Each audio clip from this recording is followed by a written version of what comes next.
Messenger থেকে message দুই পাশ থেকে ডিলিট করুন মাত্র একটি সেটিংস করার মাধ্যমে। আসসালামু আলাইকুম বন্ধুরা, আপনারা যারা মেসেঞ্জার থেকে দুই পাশ থেকে মেসেজ ডিলিট করতে যাচ্ছেন তাদের জন্য এই ভিডিওটিতে আমি আপনাদের দেখাবো মেসেঞ্জারে অটোভাবে দুই পাশ থেকে মেসেঞ্জারের মেসেজগুলো আপনারা ডিলিট করবেন কিভাবে।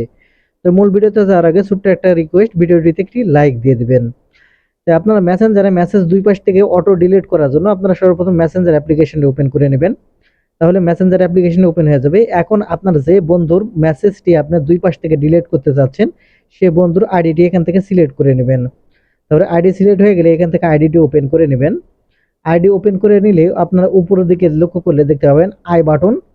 আপনারা এখান থেকে এই আই বাটনের প্রেস করবেন। এই আই বাটনে ক্লিক করার সাথে সাথে এরকম ইন্টারফেসে নিয়ে আসবে।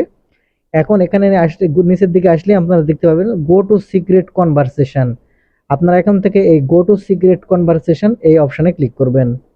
ক্লিক করলে এখানে দেখতে পাবেন এরকম ইন্টারফেসে নিয়ে আসবে। এখান থেকে হাই বা হ্যালো যেটাই হোক এখান থেকে একটি পাঠিয়ে দিবেন। পাঠিয়ে দেওয়ার পর ব্যাক বাটনে যদি আপনারা ক্লিক করেন এখানে আপনারা দেখতে পাবেন দুইটা সেম নাম কিন্তু দুইটা চলে আসবে। এক্ষেত্রে আপনি যে কাজটি করবেন উপরে যে নামটি আছে সে নামের উপর আপনারা আবারও ক্লিক করবেন। ক্লিক করার পর আপনার যা ইচ্ছে তাই আপনারা মেসেজ আদান প্রদান করতে পারেন, কোনো সমস্যা নেই। আপনারা যেমন ইচ্ছে তেমন মেসেজ আদান প্রদান করবেন। এখানে আদান প্রদান করা হয়ে গেলে এখন আপনারা যে কাজটি করবেন এখান থেকে আপনারা উপরে যে আই বাটন পেয়ে যাবেন। আপনারা এই আই বাটনের উপর ক্লিক করবেন। আই বাটনের উপর ক্লিক করলে এখানে নিচের দিকে চলে আসবেন। এখানে নিচের দিকে চলে আসলে আপনারা দেখতে পাবেন এখানে ডিসপিয়ারিং মেসেজ নামের একটি অপশন।